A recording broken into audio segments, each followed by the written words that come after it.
आज आसी आम गाँव छोटिया स्कूलटे देखिपे पछपटे आसतु जा छोट पिला देखा केमी उत्तोलन करुँच आसतु जा बहुत सुंदर भाव में सजाई कैमेराटा भल आस देखिपे मुझे स्कूल आगु पढ़ुली मोर स्मृति एवं भी मन पड़ुची आग स्कूल प्रथम रू पंचम जाए अच्छा गाँ बुलिक आसिले आबे भाषण देवे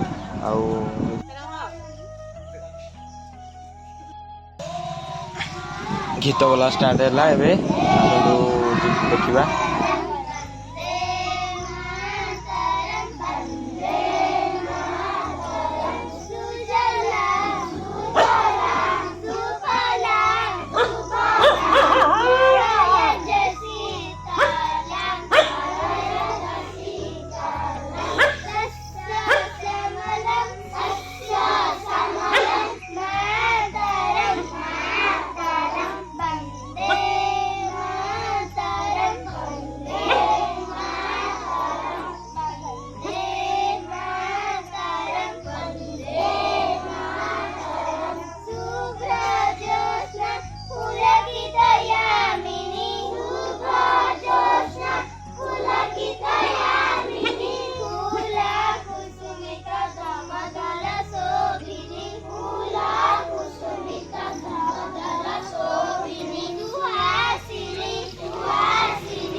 अच्छा कहीदबा टिके तापरे जेबा अच्छा पिला माने आज हिला तुम माने के कहबो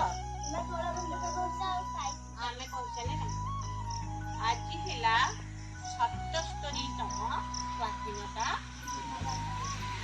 तमे जानि जाओ इंग्रेज माने वाणिज्य व्यापार करबा पई आम देश को आसीथिले आम देशर धन विभव देखी से लोक होला से लुचि नेले बोली आसी भारतर लोक मैंने सरलिया थिले से चालाक लोक आसिकी काया विस्तार कर आस्ते आस्ते से रही आमर स्वाधीनता से नेले तापरे आमे समस्ते पराधीन थिले इंग्रेज शासन कबल आमे रहिले तेणु केते पराधीनता कष्ट सहिबे तेणु केते जन महापुरुष सेमानकर जीवन को जलांजलि देई समस्ते एक हेले एक हेई आमर स्वाधीनता फेराई आनिबा पाई बहुत चेष्टा जीवन संग्राम कले किए गंजीरे मले किए केते कष्ट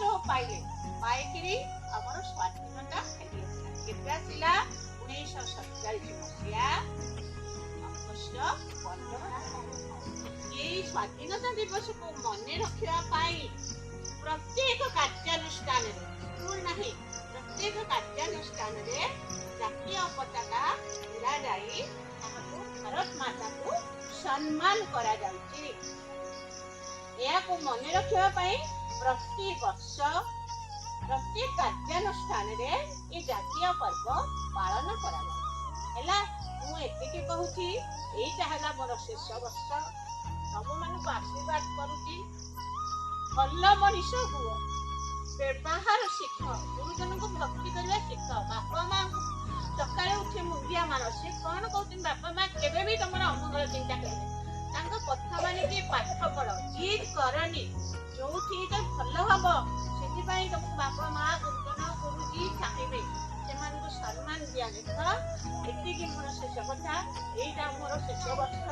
ଆଉ ଏ ସ୍କୁଲ ଆସିବିନି, ଆଉ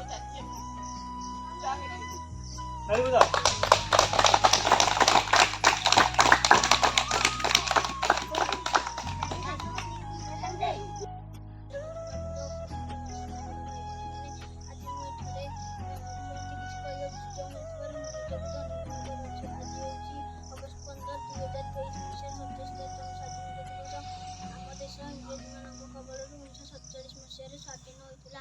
ଆମ ଦେଶକୁ ସ୍ୱାଧୀନ କରିଥିବା ମହାନ ବ୍ୟକ୍ତିମାନେ ହେଉଛନ୍ତି ଭଗତ ସିଂ, ମହାତ୍ମା ଗାନ୍ଧୀ, ସୁଭାଷ ଚନ୍ଦ୍ର ବୋଷ, ମଙ୍ଗଲ ପାଣ୍ଡେ। ଆମ ଦେଶ ଖାଲି ସ୍ୱାଧୀନ ହେଇଯିବା କୌଣସି ବଡ଼ କଥା ନୁହେଁ। ଆମେ ସ୍ୱାଧୀନତା ସଂଗ୍ରାମୀମାନଙ୍କ ଭଳି ଆମ ଦେଶକୁ ଆମେ ସ୍ୱାଧୀନ କରିବା। ଏତିକି କହି ମୁଁ ମୋ ବକ୍ତବ୍ୟ ଶେଷ କରୁଛି। ଜୟ ହିନ୍ଦ।